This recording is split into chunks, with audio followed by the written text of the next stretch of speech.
Okay mga best, ito yung nakabili ng aking Canon na camera na dinayo ko pa dito sa Las Piñas. Taga ano siya, taga Cavite, Dasmariñas.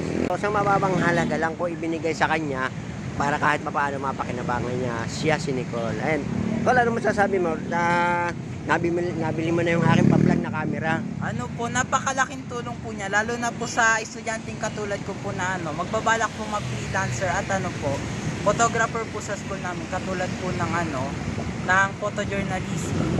Nagsusulat po ako ng mga article, tapos kailangan ko rin po mag-take po ng pictures, kaya record po talaga yung camera.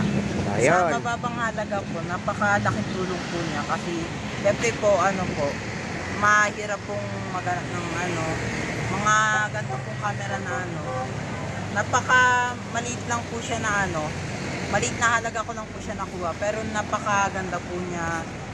Yun lang po. Okay, maraming salamat yan, Nicole.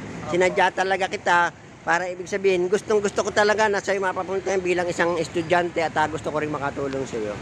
Okay, maraming salamat. Thank you.